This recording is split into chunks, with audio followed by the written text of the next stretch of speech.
before we start today's session with people from all the world.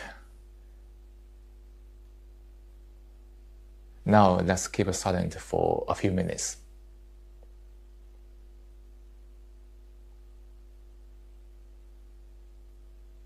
To really settle down mentally.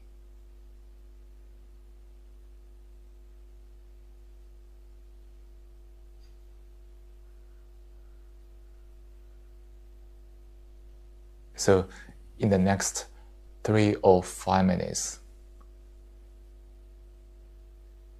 let's stay silent.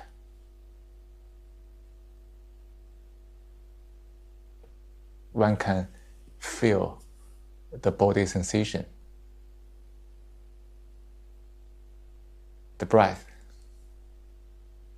listen to the sound around. Putting aside everything else, or simply putting aside everything human beings have invented.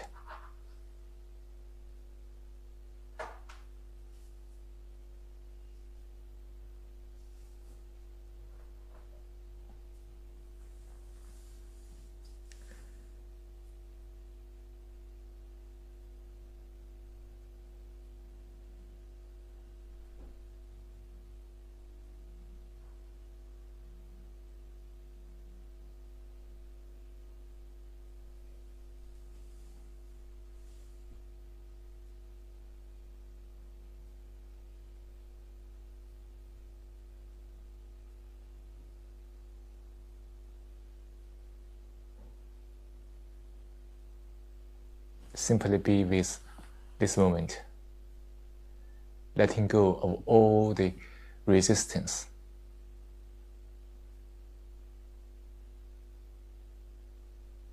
Observe all the tendencies to strive, making efforts.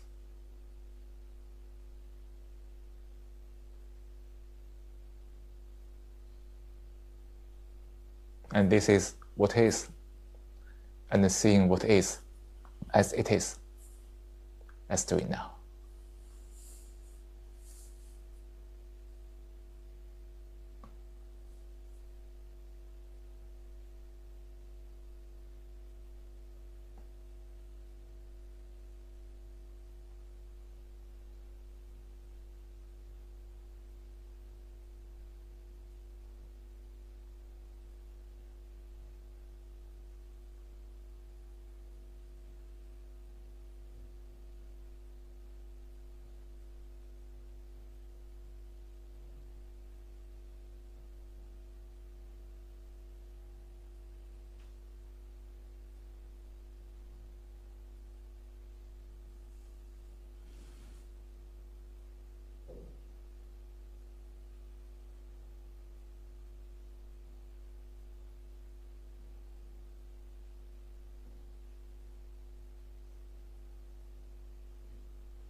Now, shall we start today's session?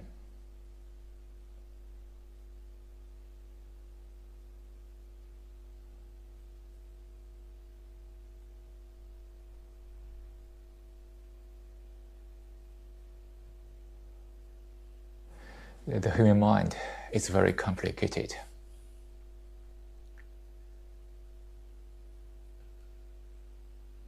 Full of various mental processes, thoughts, ideas, preferences, biases. The mind is so conditioned.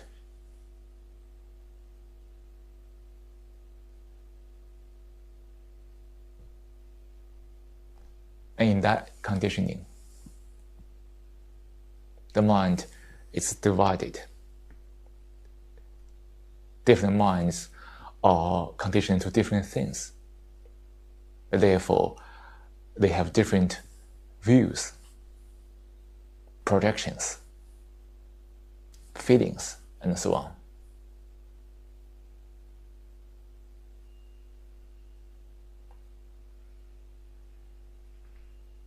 And it is rather easy for one to stick to one's own feelings, opinions.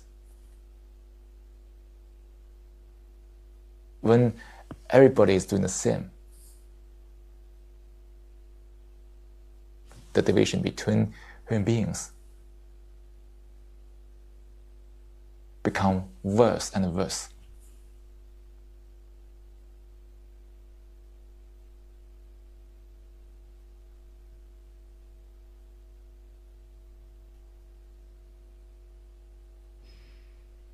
And this human world is so divided from the west to the east, across the globe. It is not a phenomena in the local areas, but these great divisions between humanities.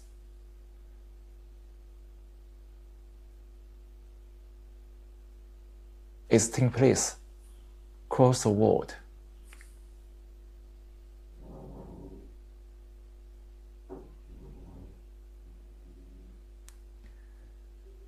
One may wonder, what happens to the mind? What has happened to human consciousness? Why has human consciousness become like this?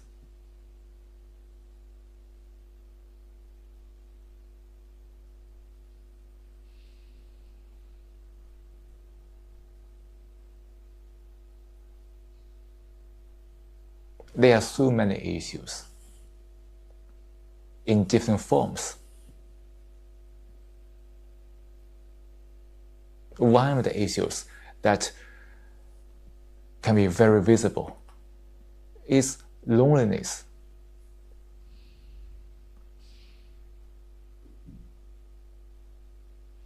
Some people may feel lonely.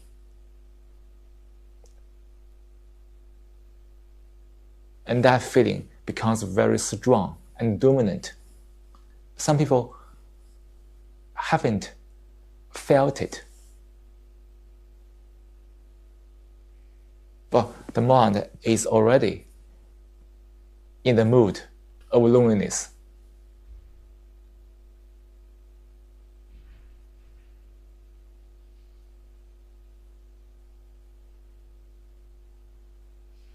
So today, if it's possible, we can start from the topic of loneliness. And from that, perhaps we can go deeper.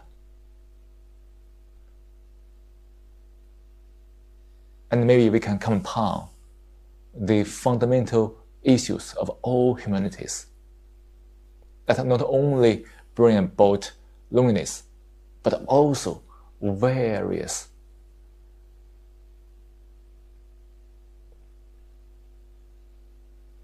issues and the challenges of all humanities.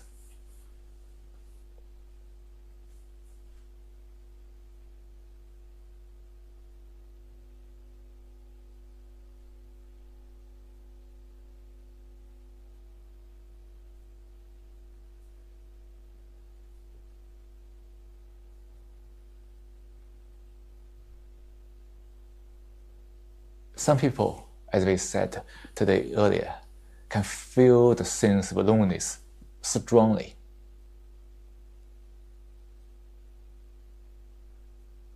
But loneliness are not limited to those people who can feel it directly, but also apply to almost everybody who are escaping and seeking pleasure to avoid boredom and the various issues. When the mind is seeking pleasure or escaping in various forms, the mind may not feel lonely temporarily, but that existence is still the expression of loneliness.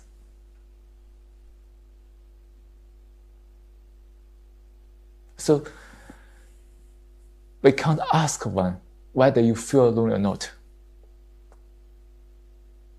That asking itself is very limited. But rather, can we understand the essence of loneliness? Not through asking people their feelings. Feelings can be very self-deceptive. When one goes into oneself, inquire into oneself,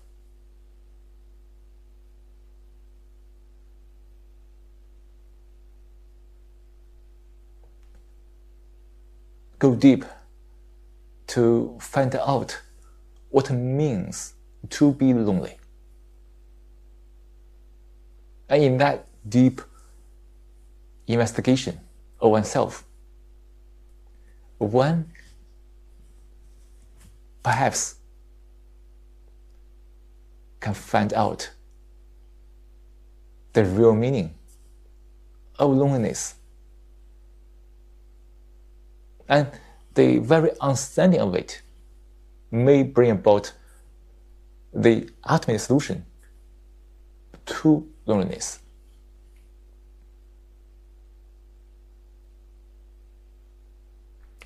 Obviously, now there are various social activities to be organized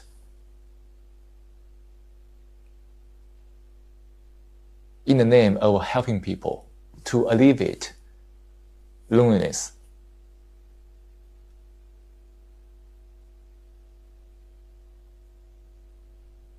And the demand for social activities has been very strong because this great oscillation of the mind needs to connect people via various so-called social activities.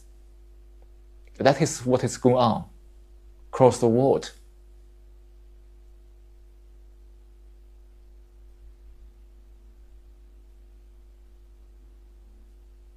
However, the issue of loneliness has never been resolved because we haven't gone into the bottom of it.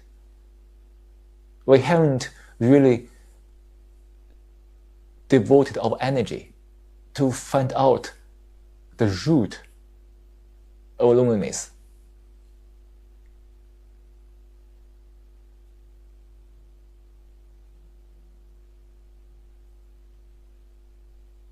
We are all human beings. But why does one feel lonely? Or one's living express loneliness?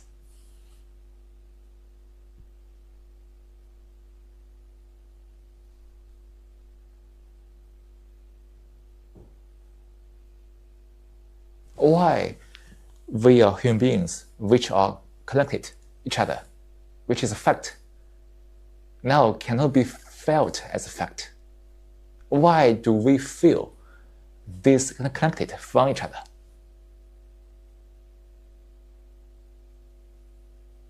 That disconnection is completely related to loneliness.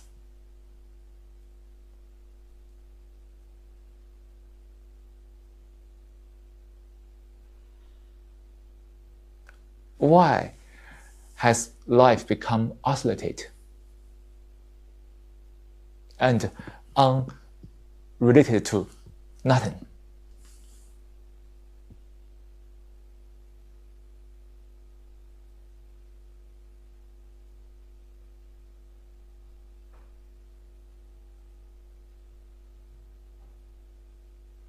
Come and observe this in oneself now. We don't need to depend on any theories or ideas, but rather can one perceive now, perceive what is going on the mind.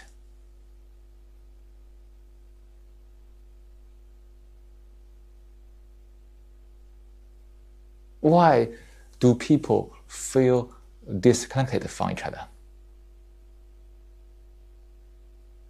Is that because each one sticks to one's own opinions, feelings, ideas?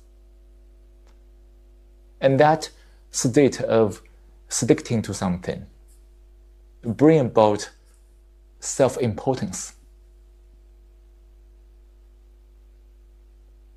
When I hold on to my opinion and you are doing the same, both of us have self-importance at root. Is that so? Please observe this in yourself. When the mind is holding on to something, an idea, opinion, or anything else, the sense of self-importance immediately appears. And when the mind is holding on to various things, the accumulation of self-importance becomes very, very significant.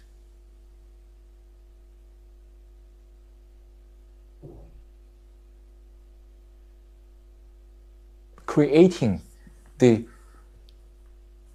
illusion of the center, which is the me, the self.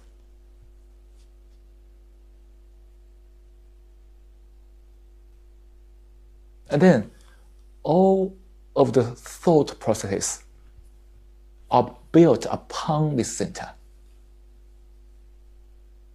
making the center more and more significant and dominant.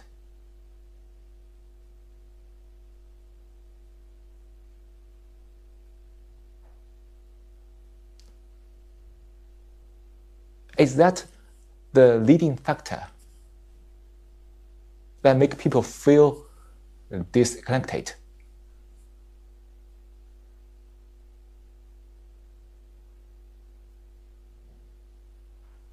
That is the self-centered living and the self-centered thinking, which is the same, has divided people.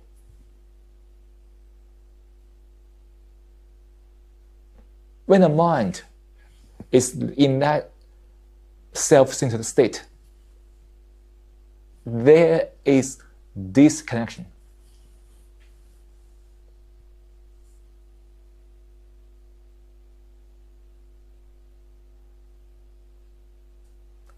And in that disconnection,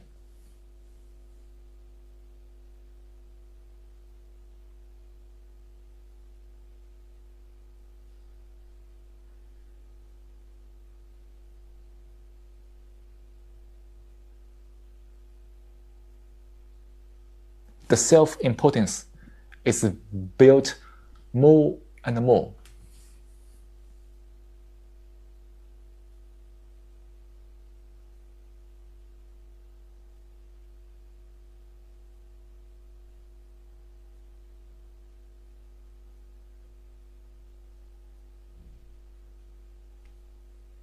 When one is looking at this world as it is so right. There's no connection between each other, and everyone is going further into the self. Self become more and more dominant. So that almost everybody becomes an isolated island. Please see the phenomenon of the mind of human beings across the world. That pattern is being repeated time and time again, perpetuating.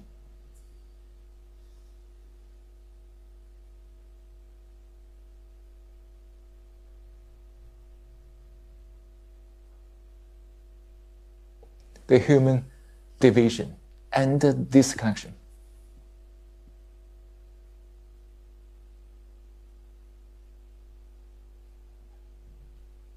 When the self and its importance is dominating, I can't understand other people. Because my own feeling, my own thoughts and ideas are so dominating. Then I say everything through my own experience, views, ideas. Therefore, I cannot see the actual situation. Therefore, I can't understand anybody else. Though I think I understand myself, but actually I don't. Because the me, the ego, is also preventing myself from seeing myself as it is. So I have a lot of vanities, illusions, various pleasurable ideas.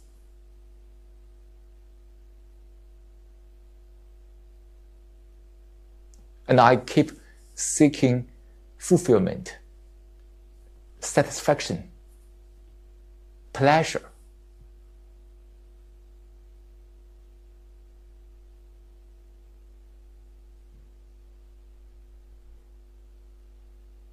To intoxicate myself, to escape from the actual situation, the truth.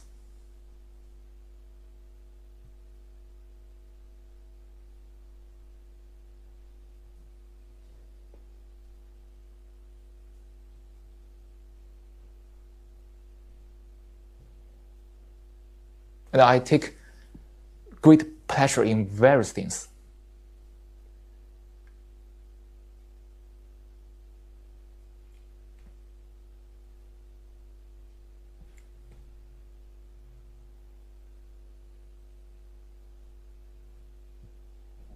In order to escape from the feeling of isolation and loneliness. But the pleasure and the fear also go hand in hand.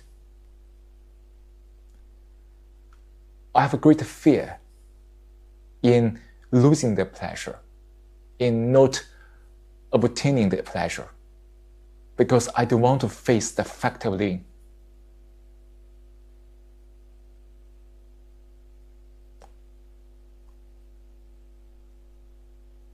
So the mind is on my hand taking pleasure, but on the other hand, it's full of fear.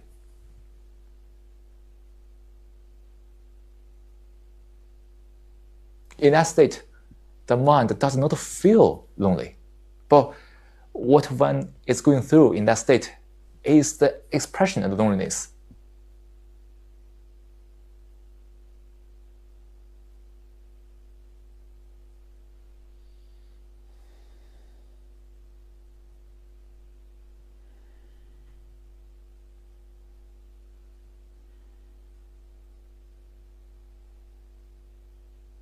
The mind can also feel very bored, therefore craving stimulation, very strong stimulation, other sexual stimulation, or any other pleasurable sensory stimulation, or intellectual stimulation. So various social gatherings and events are organized and offered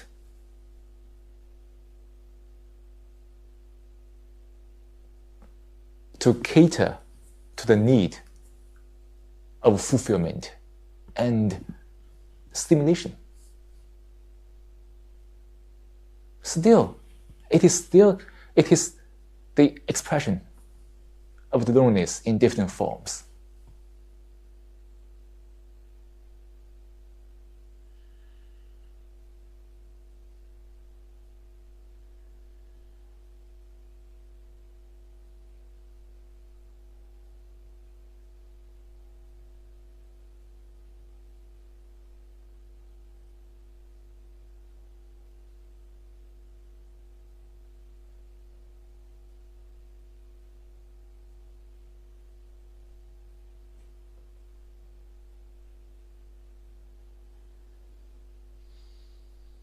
So can the mind perceive this great isolation as it is?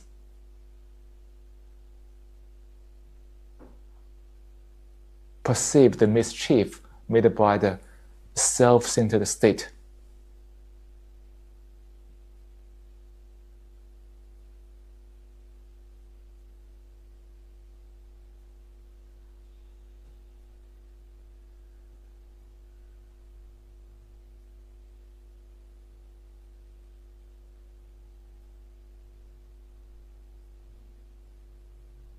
Can one perceive the danger of this isolated existence?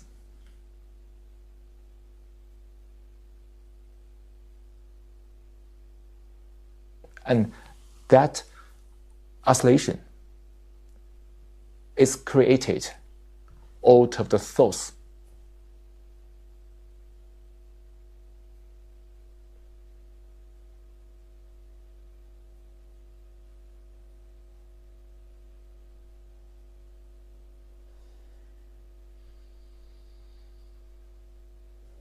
Our life has been surrounded by excessive thoughts.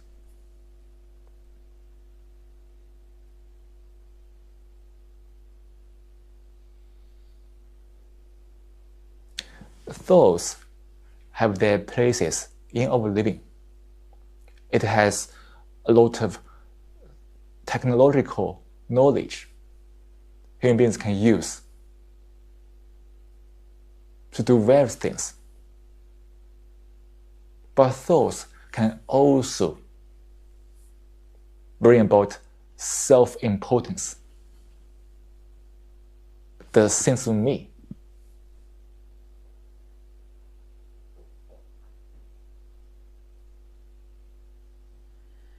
The ego.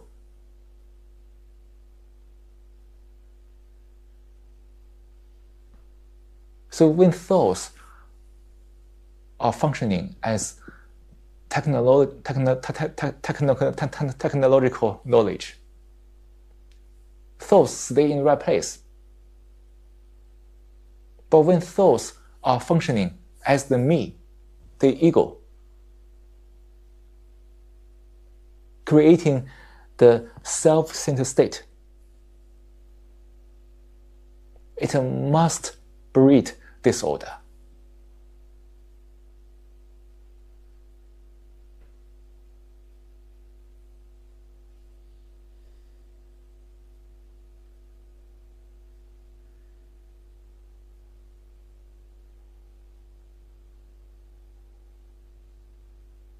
When the thoughts invents the me, this self-centered state, there must be division, because each center is divided with another center.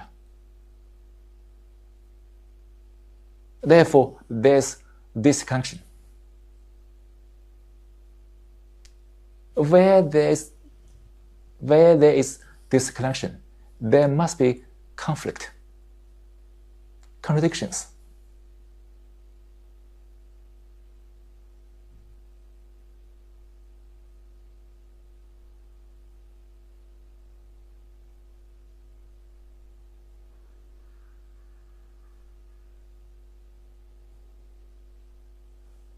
So therefore, thoughts breed disorder.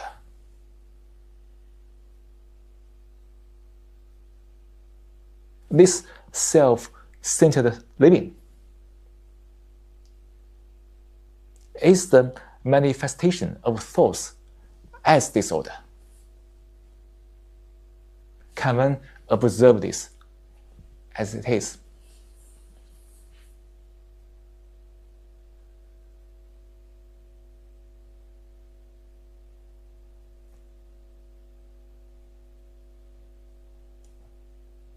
Observing overdose as it is demands one's humility, deeper level of honesty.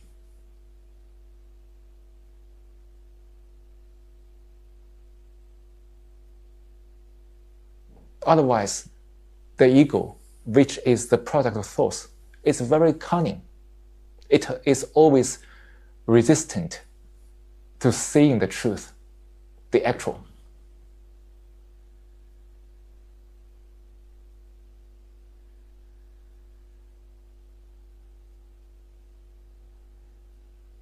Can one listen to this statement without being caught up in verse? That's to say, one must observe one's tendency to judge, to form opinions, to agree or disagree. Obviously, we are not arguing for anything.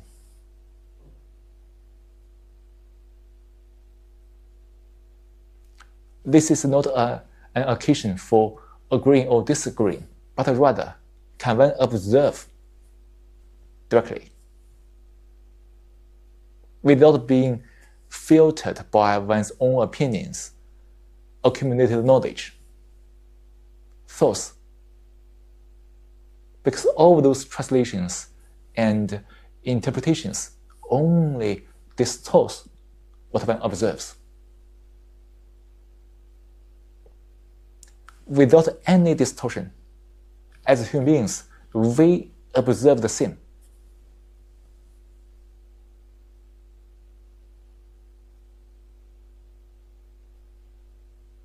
But it is up to everybody to deal with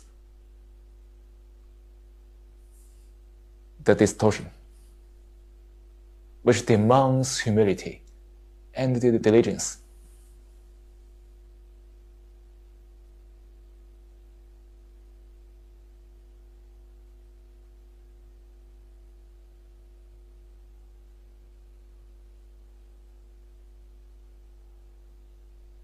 The mind must be sharp, clear, see the issues as clearly as they are, without any distortion from the thought processes.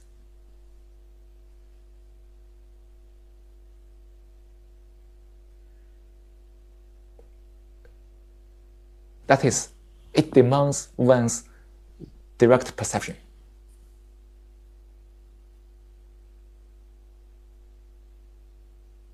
Then, thinking, thoughts will stay in right place. But without direct perception, thoughts as accumulated knowledge, experience, only distorts what one observes. Therefore, bringing about disconnection. Because that distortion itself is the expression of opinions, viewpoints, ideas, which has nothing to do with the actualities.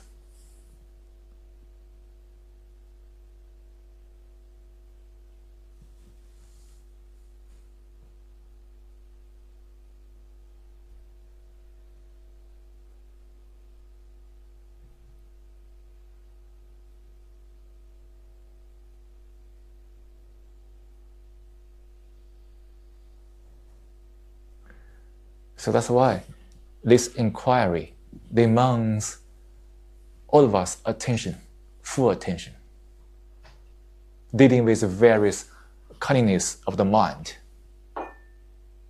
the resistance of the ego, and also distortions from various accumulated knowledge and experience. Simply perceiving with a fresh mind.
As we said, the me, the self, is the product of thoughts.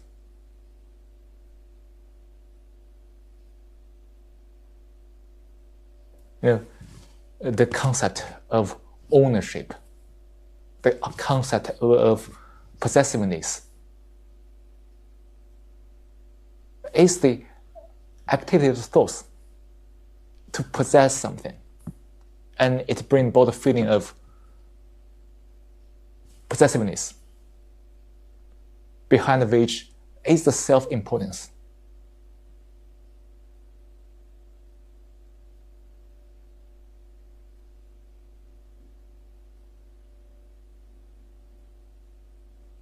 And the whole society, especially in the Western world, is based on the concept of the self, the ego.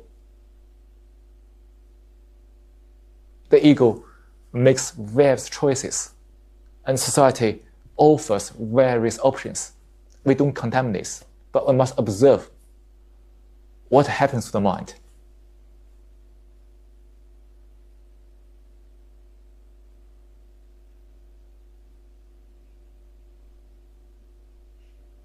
The whole society keeps emphasizing the concept of me, therefore perpetuating the self-importance in everybody.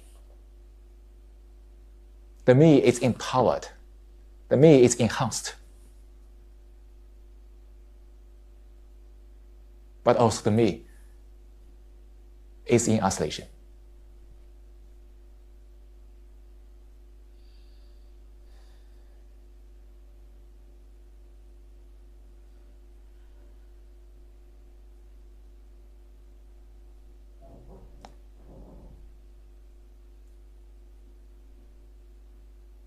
Thoughts bring about me. And human beings are also worshipping thoughts.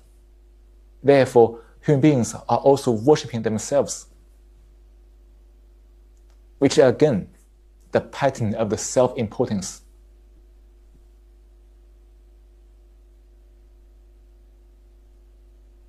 Can one observe this as it is? Can one see the illusions of the me?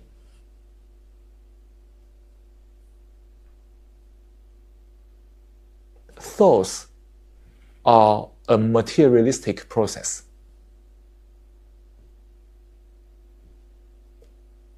They are not something miracle.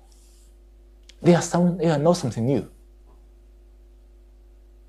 But when the mind is being dominated by thoughts, that kind of feeling of the me is so strong, it's so real.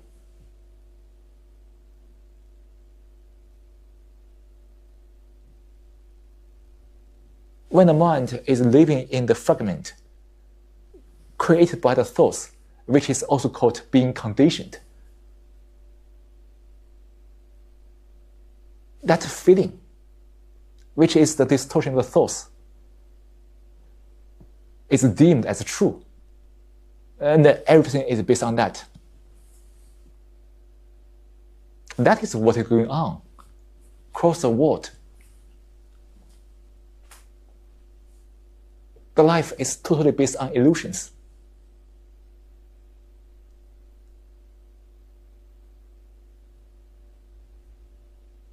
And in that illusion of the me, the self, there is disconnection. There is loneliness. There is tremendous isolation in the living, which has lost its meaning.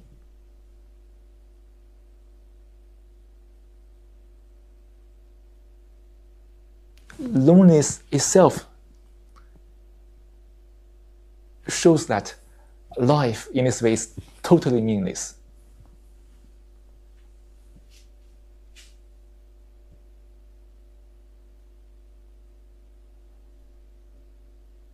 And the people haven't seen it, obviously. Otherwise, the commercialism and consumerism wouldn't have been so highly developed.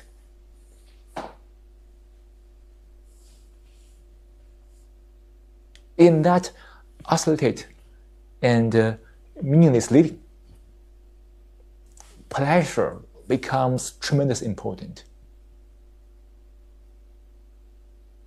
To let the mind forget that isolation for a while, though nothing has been solved.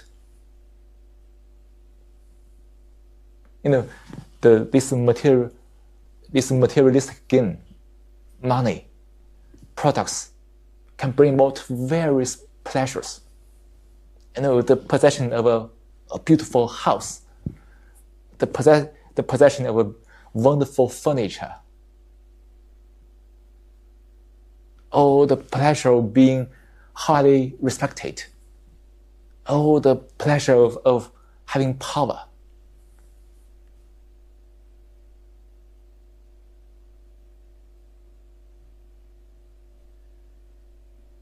And all those things are born out of isolation and also contributing to the isolation and perpetuating it.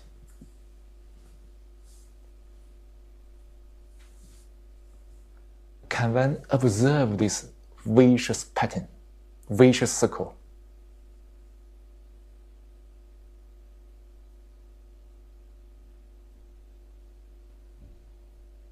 In isolation, the mind seeks pleasure.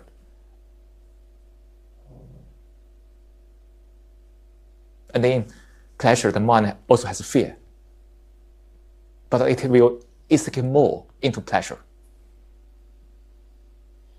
Therefore, this isolation, which is the essence of the loneliness, is enhanced and perpetuated.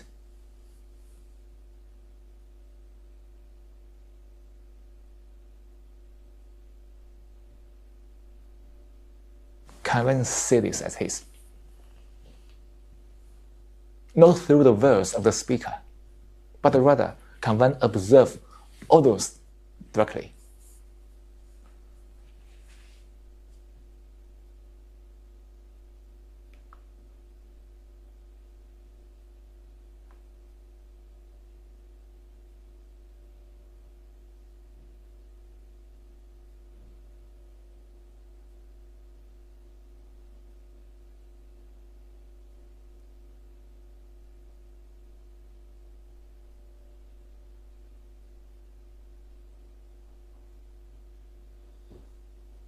So various thought processes bring about the sense of me, and the me is seeking more and more pleasure.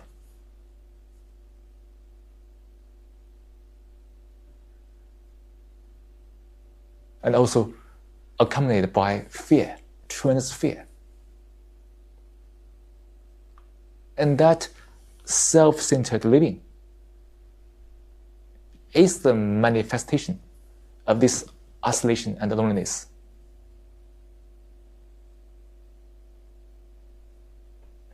That's to say, the me, the ego, is loneliness.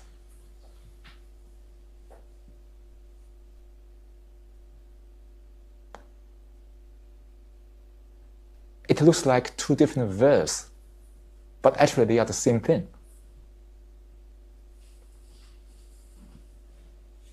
Can one see this?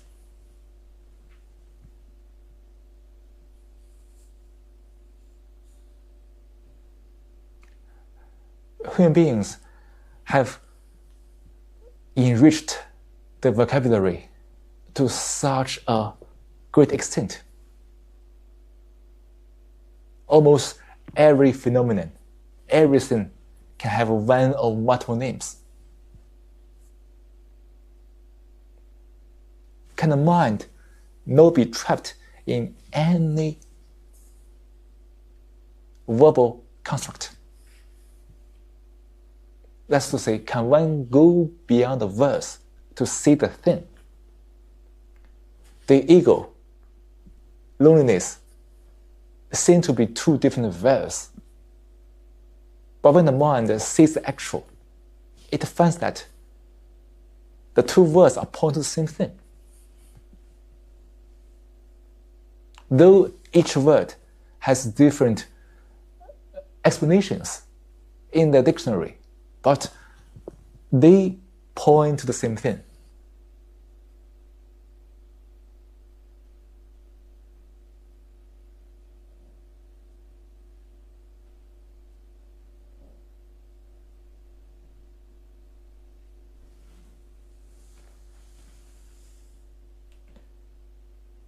Language is our tool here to communicate. We need to use words, language to point to something. But at the same time, the language is also a barrier to our communication. Because the mind can be easily trapped in the verse, in the verbal statement, in the concept.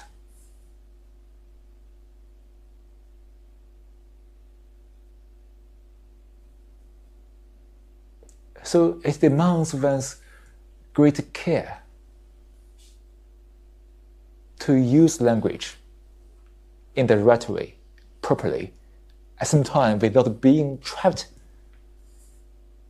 in the language.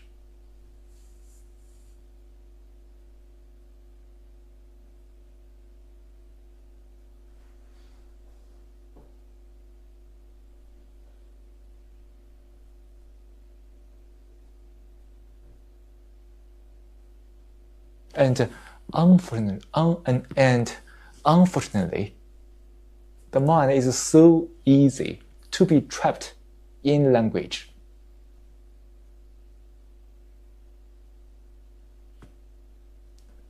And this demands one's much greater, much deeper observation.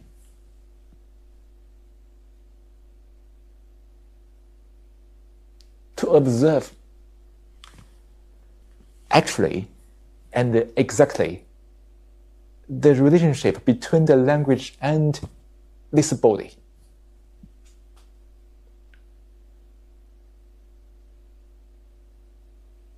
So one can use language, not is being used by language.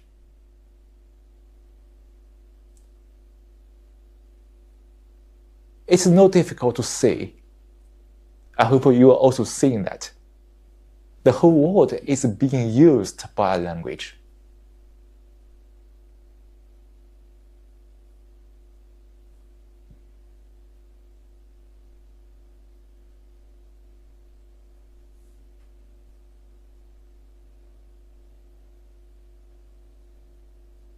The mind merely depends on verse for explanation.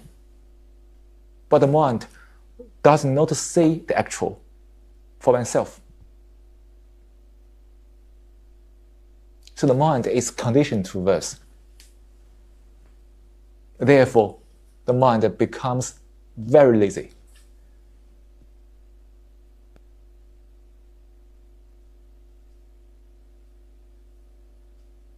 And there is also another contributing factor of the human isolation.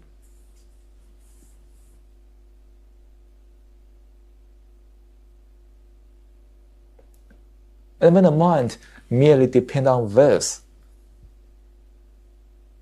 the mind must be divided. Right?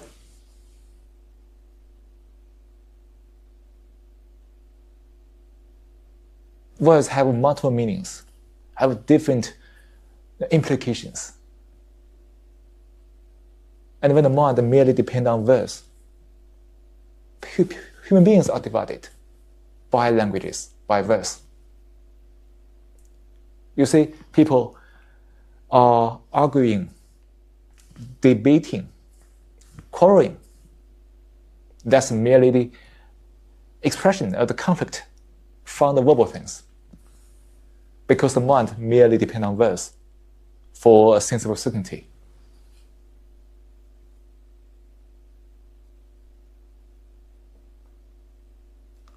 So the wrong usage of language is also the contributing factor of the human isolation and the loneliness. Is that it?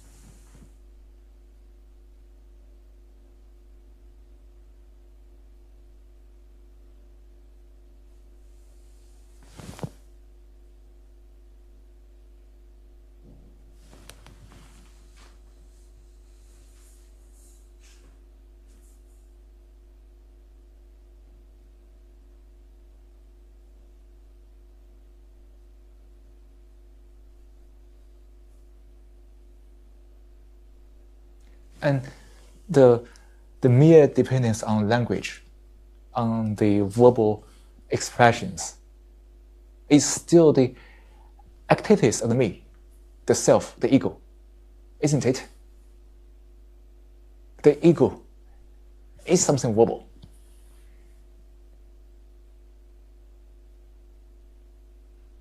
Can we observe this as we are talking along this topic?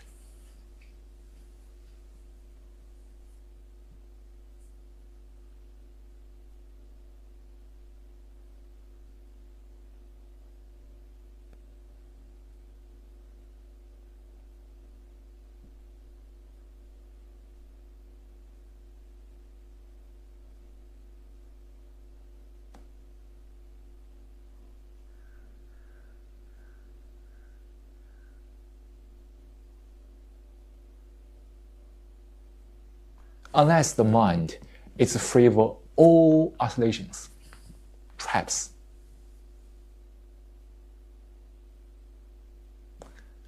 loneliness is abiding.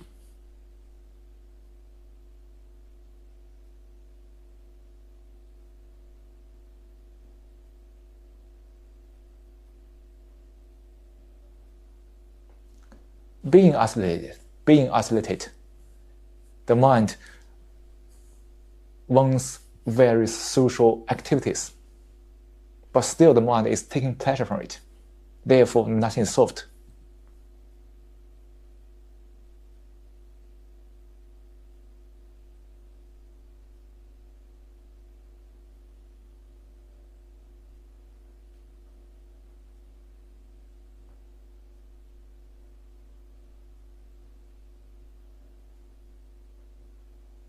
And in some societies, people are so utterly individualistic.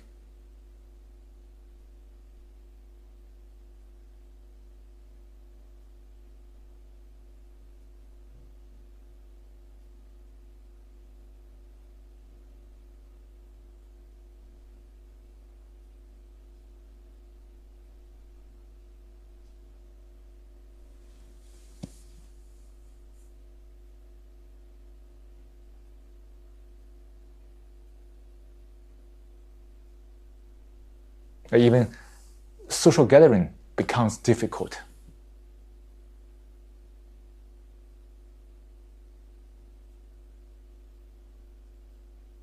But all of those are superficial. Can one see the superficial and go beyond it, perceiving the essence of the loneliness? The ego, the self, the me, is the essence of the loneliness.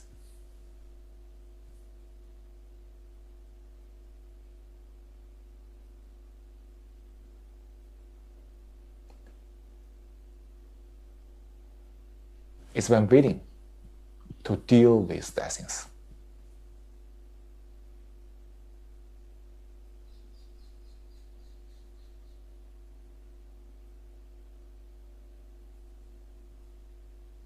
Dealing with the essence demands one's very serious attitude. It is not something playful or flippant.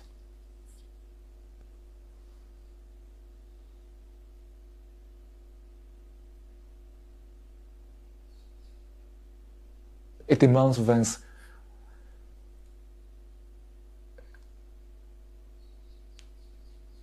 earnest attitude, eager to find out, see the real cause of all the mess, including this utter loneliness.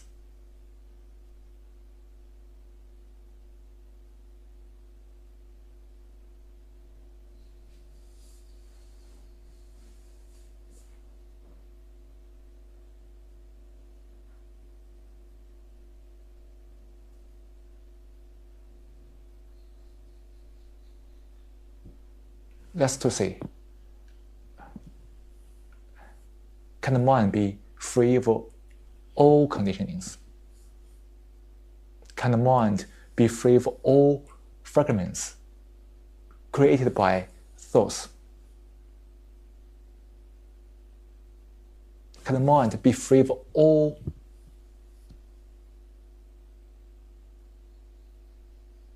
traps done by thoughts?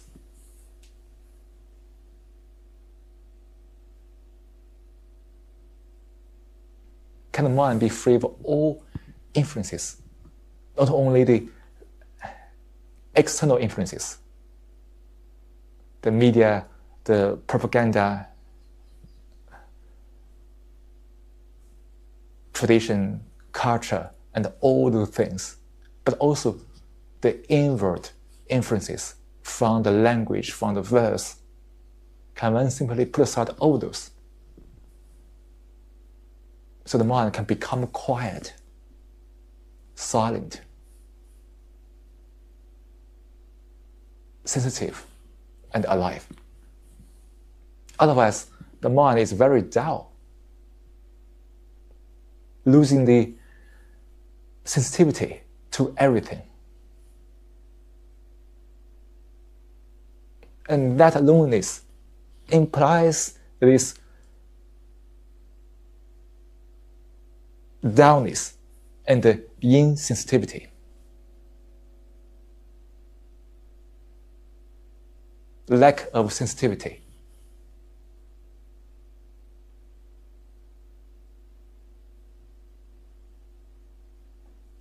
When the mind is free of all that, what is that? The mind is alone. You know, the word alone comes from two words, all one. When the mind is free of any fragment, any divisions, the mind is one. There's no oscillation when there's no division or fragments. So all one means free of any oscillation. That's to say, can the mind be alone?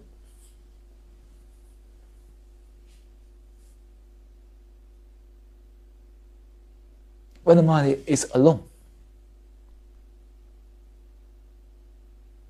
the mind is connected with everything because it is free of any fragment. Therefore, there's no space for the ego, the self. The mind is sensitive, harmonious, alive, and also silent.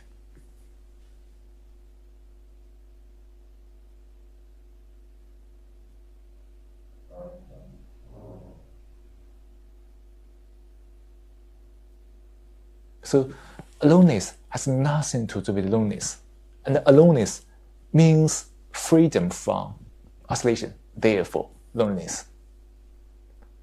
And when the mind is alone, it cannot be lonely. Of course, that state is beyond any verse, and the speaker cannot describe it, because any verse that describes it only destroys it. It's up to one to compound it, to find out what it means to be alone.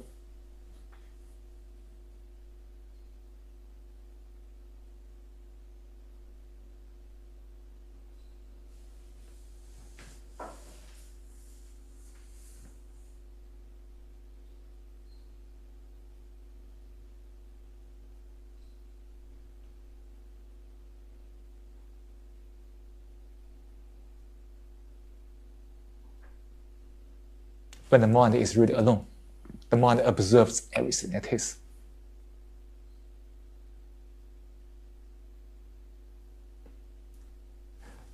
The sensitivity of the neuron system will lead one to very deep observation.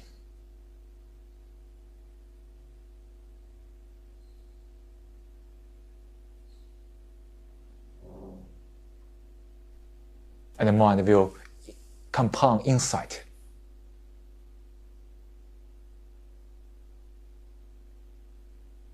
The insight will bring about real actions.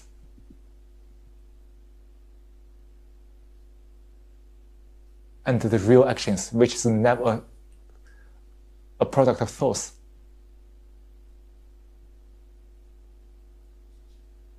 embodies the living, which is never isolated.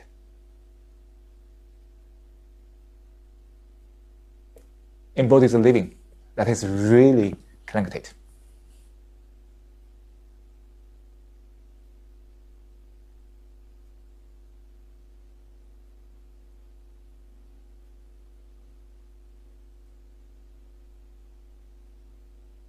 Without me, the ego, the observation has no boundaries.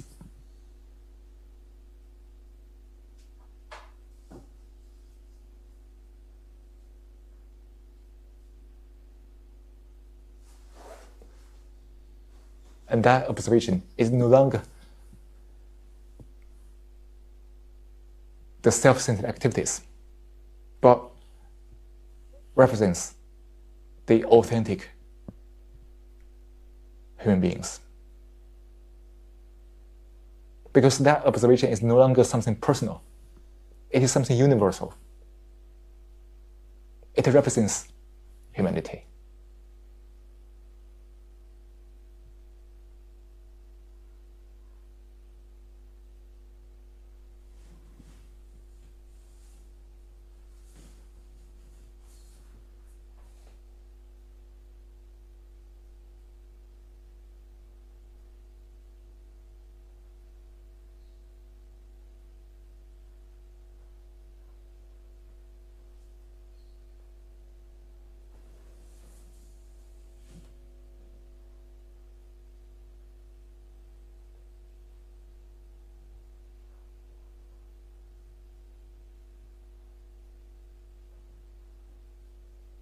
I think that's enough for the first part of today's session. So next, shall we keep silent for 5 minutes? Then let's come back. If someone has some questions or topics, we can look at it together. People can leave a message on Inside Timer, so we can respond that together. Shall we? Let's keep silent for 5 minutes, then come back.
Shall we start the second part?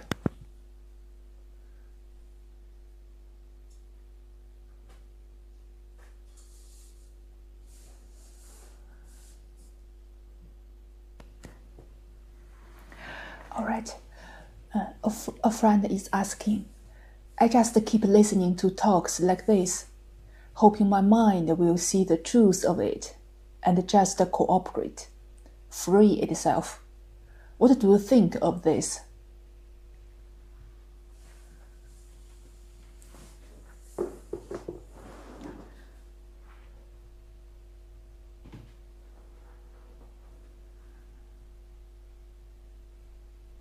Can one listen to this talk without regarding this talk as an authority?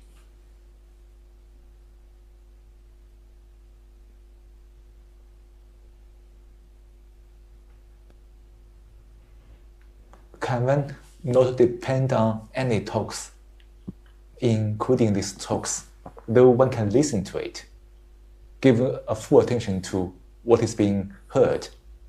That's not the issue at all. But can one not depend on any talks?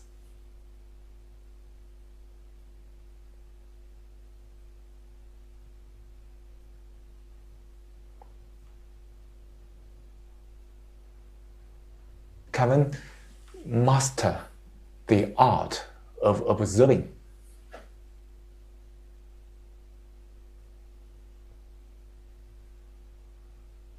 That's to say, can the mind observe without being trapped by any mental construct, verbal statement?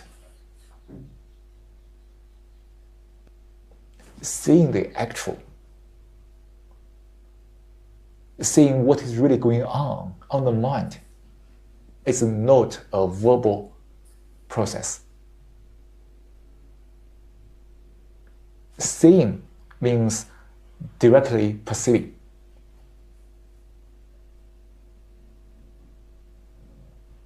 So the mind gets insight. The insight changes the mind.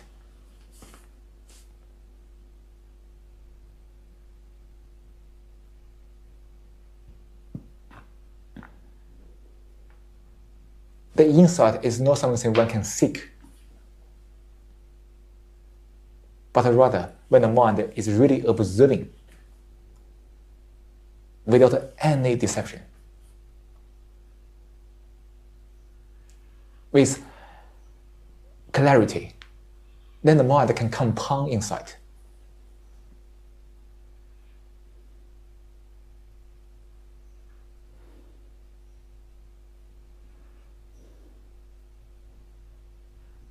When one is listening to these talks, there could be some effects, temporarily, but please don't be deceived by those effects. The speaker here is also using words to point to something. But can one see the thing, not through the verse?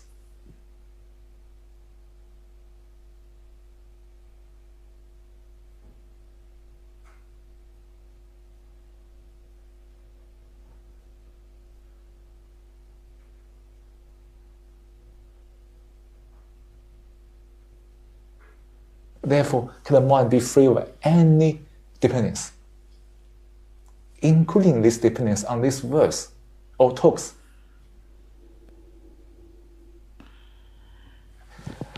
That's to say, can the mind put aside all the verse languages, simply perceive, feel, find out?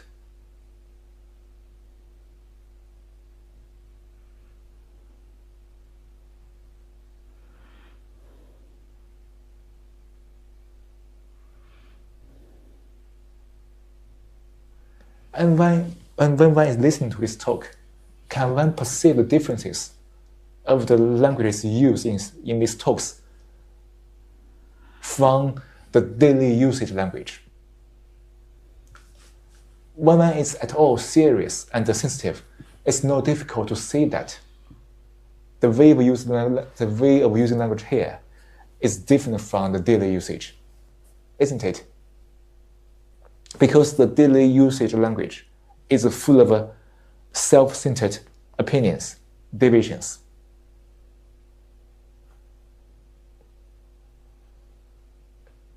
The mind is trapped in various subtle reactions to those words, because those words are hurting or dividing, therefore perpetuating the me, the ego.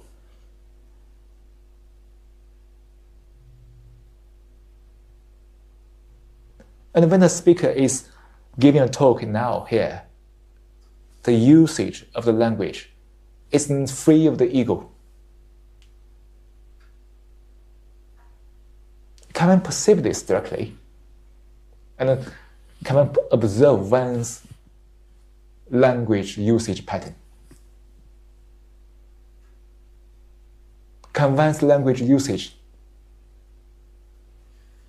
free of any self-centered thinking? So, madam, it's not difficult to say this. When the mind is self-centered, and what it expresses is still self-centered. Therefore, those words, its expressions, will influence the mind in reverse. So, the problematic thinking bring about the problematic verbal expressions, and those problematic verbal expressions come back to influence the mind in a problematic way. Can one see this pattern or vicious loop?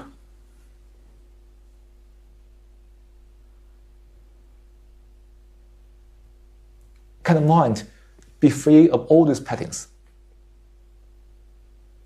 That's to say, free of the egocentric thinking and free of the egocentric expressions.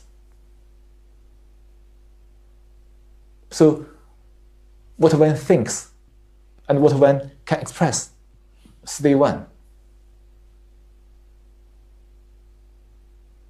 If one is really willing to listen to these talks, can one capture this essence and apply it to one's life?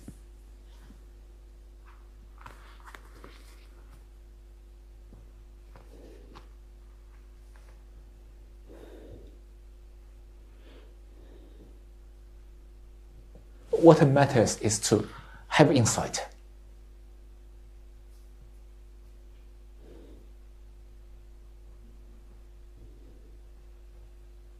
And that insight will change the mind immediately. And that insight is free of time. You can never seek it, but rather when one is really observing,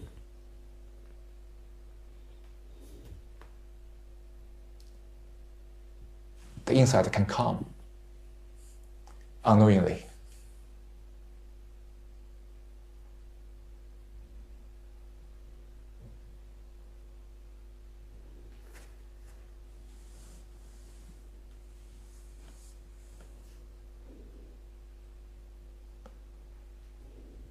Shall we look at another question, Joyce? Sure. The next question is wanting to be desireless also a desire? Of course. The questioner has answered the question for himself or herself. Wanting to be desireless is still a form of desire.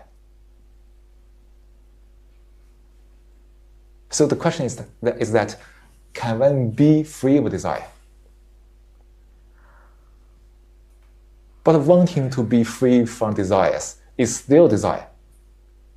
And what is one to do? Right? How can one deal with this dilemma?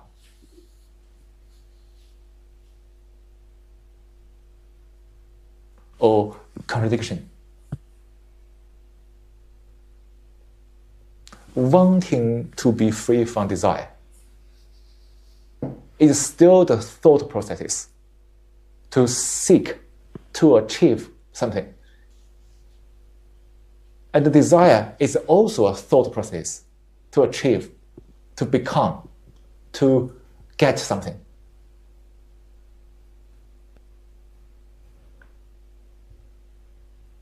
So one must understand the essence of desire, or understand what is desire. The actual understanding of what is desire frees the mind from any desires. Therefore, the biological desire stay in the right place. The mind is free of any psychological desires that is disconnected from the biological situations.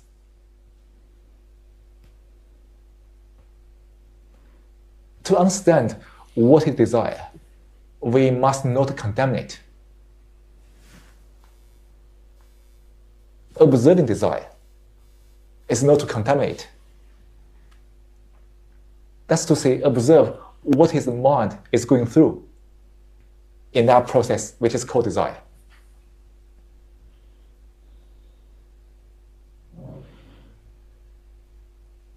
So what is desire?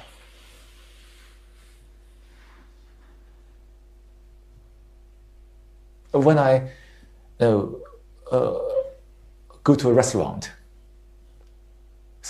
which offers splendid food, and when I taste it, wow, the taste brought such strong sensations to the body, to the palate. The smell of the soup, the color of the recipes, the texture of the bread,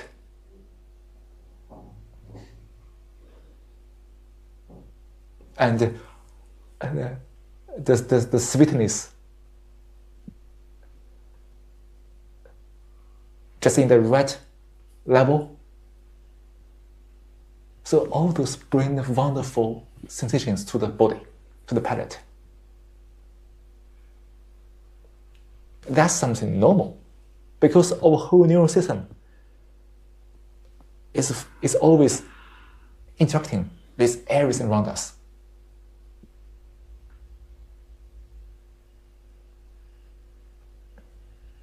So when is really eating that way, the mind experiences it without knowing it is experiencing. But then thoughts come along saying, wow, the food is great. I want to eat more.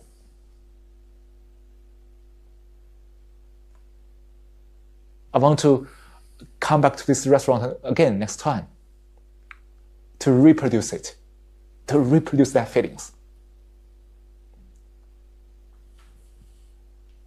That's where desire arises, isn't it? So the desire is a thought process superimposed on the body sensations.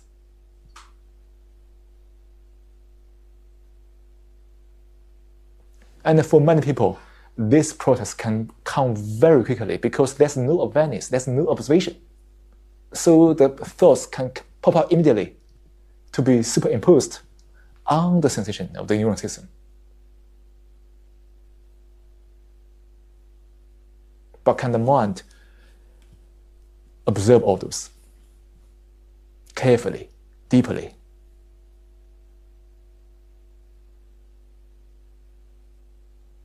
Then the mind is able to observe there's a gap between the sensations of the neural system and the thought activities.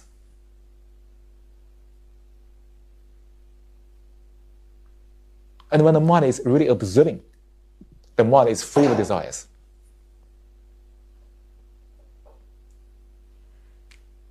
When the mind is observing, the mind is free of desires. Not about wanting to get rid of desires. Wanting is still a thought process. But when the mind is observing all of its thought process without any choice, the mind is free of desires.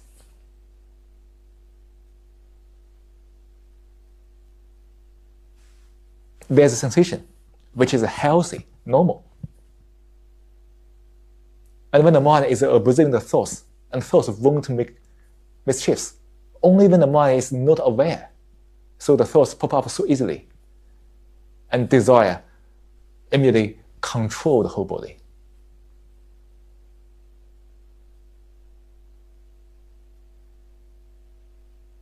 So can one observe all the activity of thoughts, and that observation, which is choiceless, therefore objective, free the mind from any desires, and only the necessary ones, which are connected to the biological solution, stay in the right place. And please check it. Please verify it for yourself. Shall we go to the next question? Okay. The next question is, how do I observe directly without filters? How do I observe directly without filters? We must be very cautious about this word how, because how implies a direction. How implies seeking a method. So first of all, we must realize the impact of the word on us. Please don't ask how. Please be aware of the implications of asking how. To be free from all filters, so the mind can observe directly. The mind, it means that the mind must be aware of all the filters.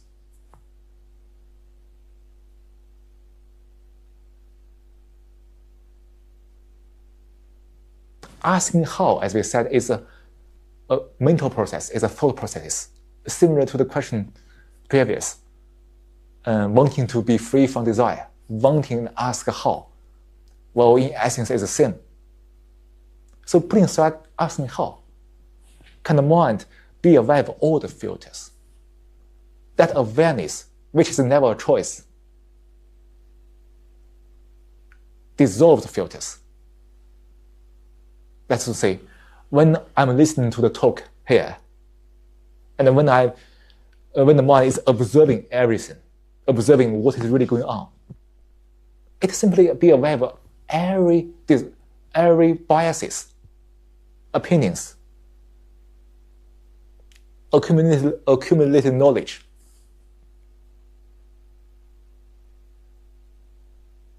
And when the mind realizes that, oh, it's my past experiences which is not reliable.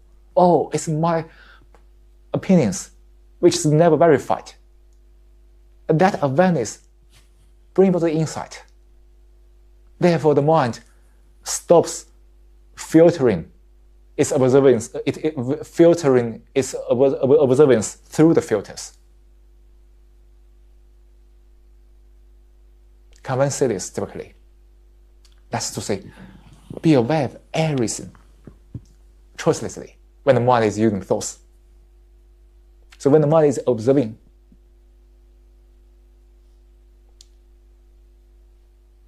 be aware of all the biases, be aware of all the verbal expressions, opinions. And that awareness, as we said many times today, is never a choice. When the mind is using thoughts, can the awareness must be there. So when the mind is doing that, the mind is really observing. Because when it is observing, it observes all the things. And that is a full attention. Please don't misunderstand the word observe. Observe implies no efforts.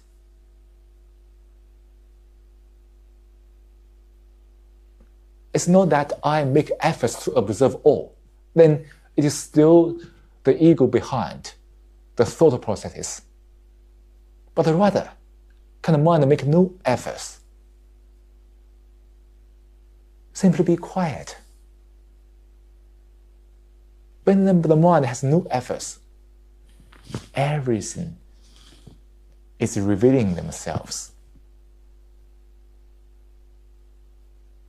So the biases, opinions, various judgment running in the background can come foreground.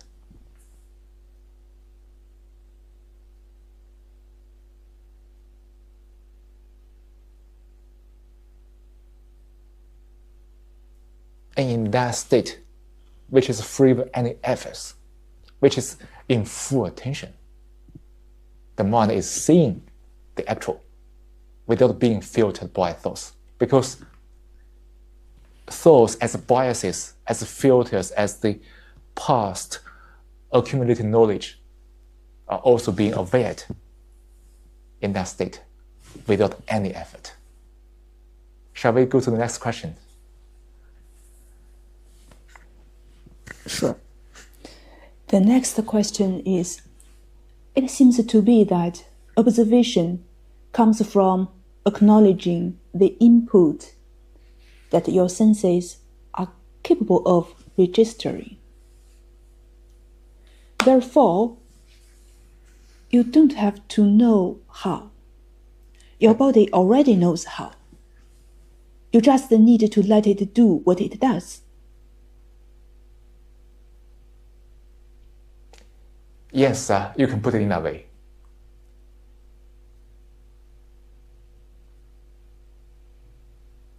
Don't let the ego prevent this from happening.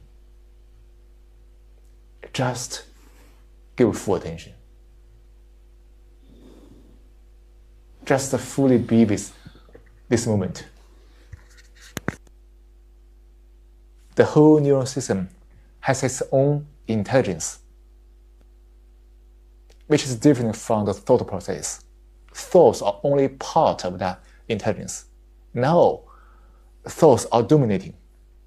The ego is dominating. Therefore, when the partial is dominating the whole, the intelligence is suppressed. When the mind can let go of the partial, come back to the total, the neural system is working in its own rhythm. I don't need to ask how consciously, because that's still a thought process. The whole neural system has its own intelligence.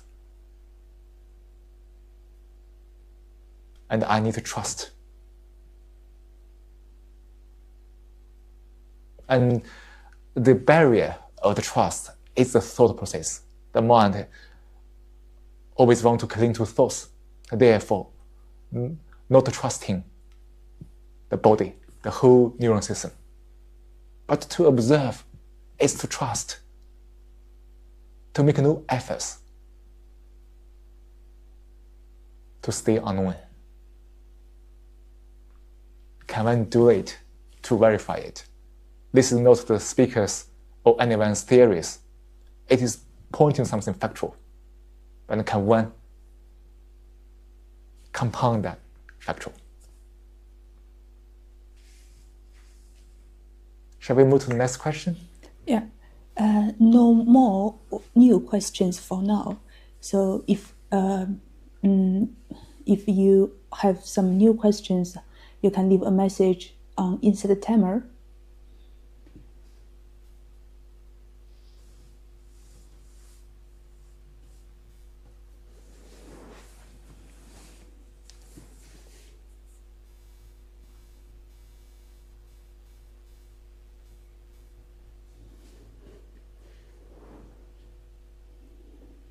So can the mind stay unknown? A new question comes. Okay. It is, would you say that the practice of meditation and mindfulness are key to learning how to let go? Would you say that The practice of meditation and mindfulness are key to learning how to let go. So before we can answer this question, we must examine it first. Because when the questioner mentions the word meditation, it seems that we have a common meaning of that. And based on that, the questioner reads these questions. So we have the expression practice of meditation and mindfulness. But to the speaker, what is more important is to understand what is meditation.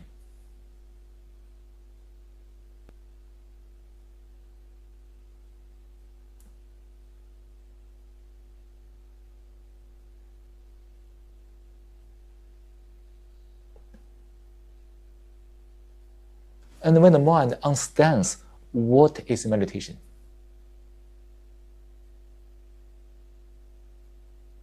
the mind knows how to meditate. He won't ask anybody how to do that.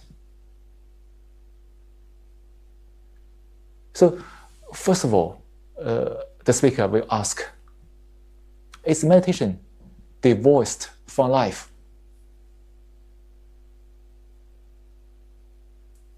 Do we tend to regard meditation as something practice, which is a small part of life, but it's not the whole life?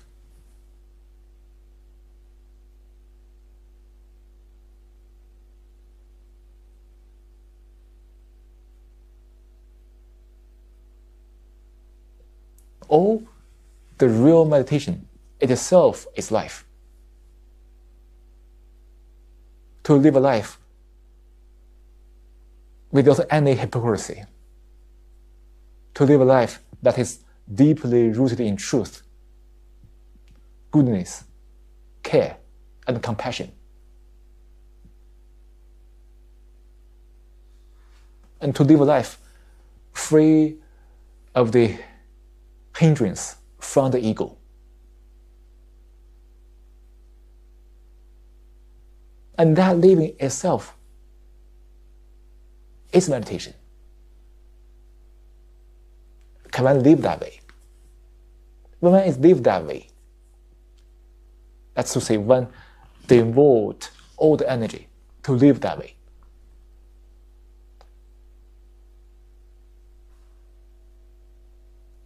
Then where is the space for practice?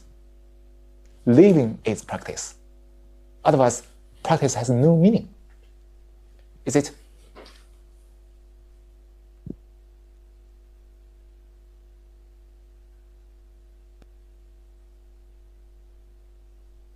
And when the mind is living that way, which is the real meditation, the mind is free of any attachment. But when the mind is attached and regarding meditation as some practice, which is a small corner, and the mind wants to let it go, but what is behind it is still the egocentric thinking, right? Wanting to practice something, to achieve something. Behind it is still the desire and achievement and all that. So can one say the fact that meditation, I mean in the real sense, and all those ones has been polluted in the market?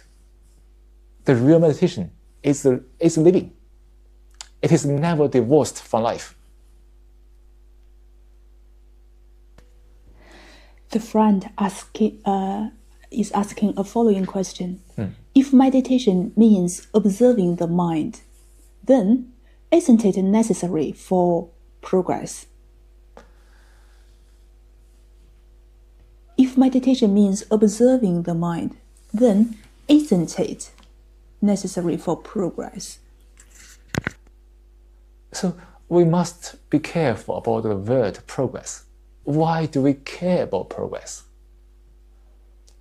Isn't it because the mind is measuring, in a measuring state, want to become better or achieve something more? Isn't it the measuring mind an ambitious mind.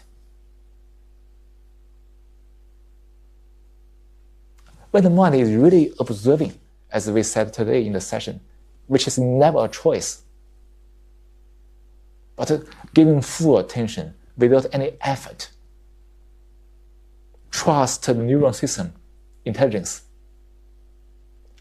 the mind will change. Will go through mutations. Why should I care about progress? Now, who is caring about progress? What is that entity that cares about progress? Is that still the ego who is in a comparing state, measuring state?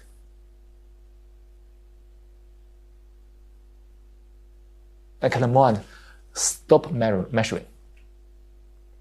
Technologically, we measure, right, to be exact, precise. And then various knowledge is born from measurement. But why does the measurement, this measuring habit, overflow into the psyche? The mind psychologically measuring, comparing, and from which it can take pleasure in very small achievement. Can the mind observe all those? And also, the progress itself implies time, right? Okay, through time, I can become better. But the changed mind is free of time. The mutation of the human consciousness is free of time. Therefore, it is irrelevant to progress.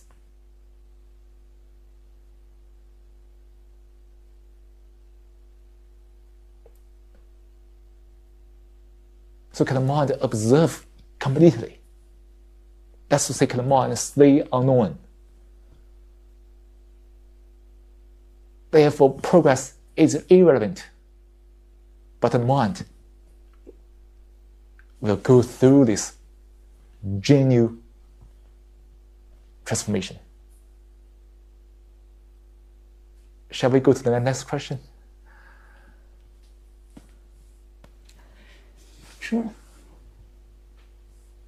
The friend is asking, sounds like letting go of everything all at once versus letting go of more and more over time. Over time. Sounds like letting go of everything all at once versus letting go of more and more over time. That's the point. Can the mind do that? Either letting go everything in one go mentally, psychologically, or then letting go is not possible, right? We think that we can let go one by one, little by little, but at the same time, the mind keeps accumulating in different ways. And this process of letting go one by one is a time process. It's time bonding. It's time binding. And in time binding, there are various mischiefs and deceptions. At the same time, the mind let go of something. At the same time, also the mind is accumulating more attachment. And then in that time binding process, there's progress, there's measurement. But all those are thought processes, full of deceptions.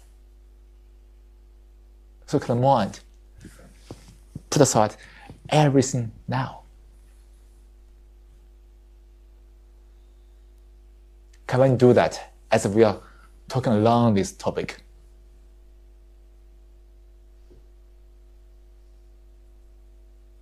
One can have a car, one can have a house, it doesn't matter. But can the mind psychologically let go of everything?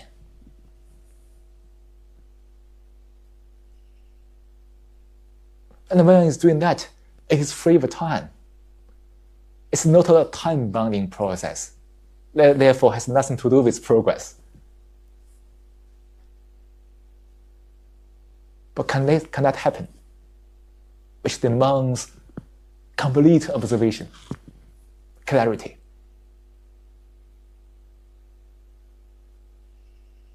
And that action is born of insight. And that action brings about a truthful living.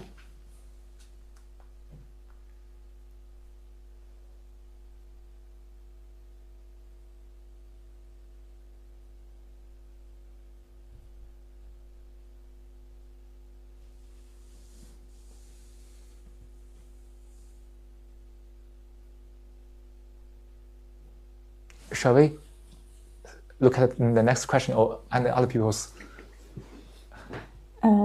No more new questions for now. Okay. Yeah. So today's session has lasted for 1 hour and 54 minutes.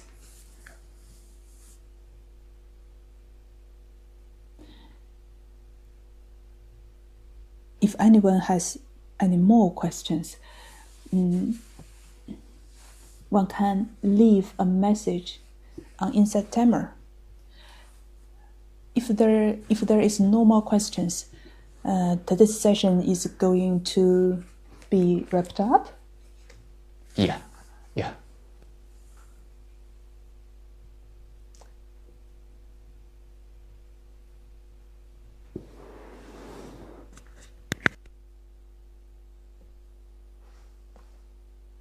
So can the mind put aside everything now?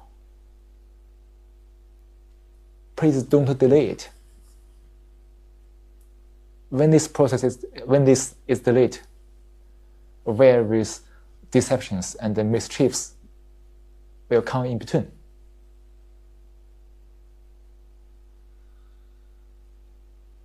Can the mind have this sheer action, putting aside everything else human beings have created, putting aside all the concepts, ideas, everything the society has imposed on me? Can I put aside all those?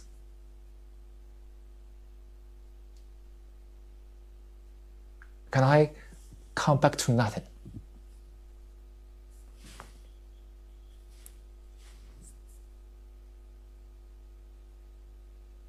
Not being afraid of nothing, just be nothing.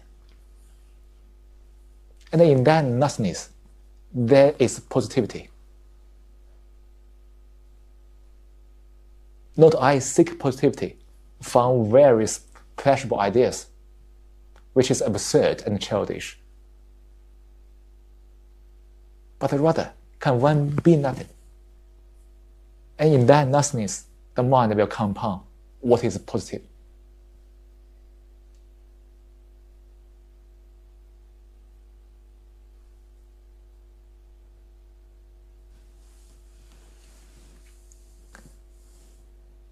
As we are talking, I think this session is coming to a halt. Time coming to a close.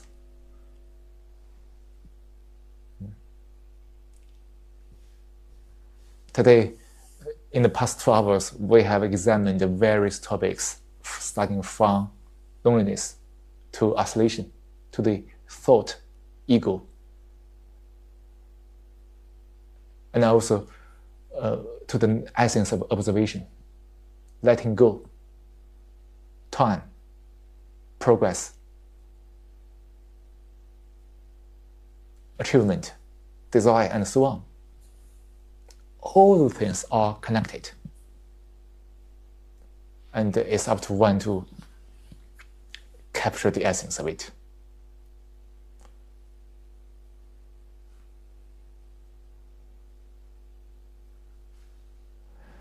And if you want, please donate any amount to support this purity.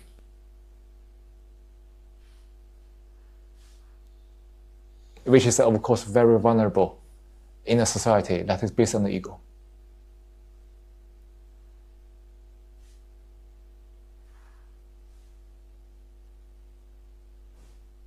The speaker is also doing everything he can to live authentically, truthfully. So any amount of donation, if you can contribute, will help this charity and initiative.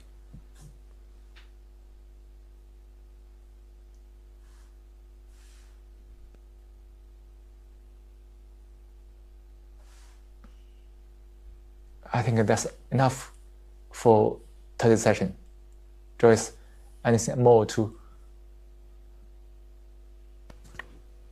add from you?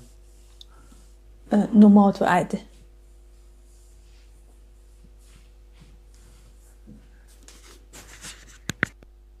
So now the speaker will keep silent for a few minutes before the session goes offline. Take care. See you in the future sessions.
So the session will go offline now.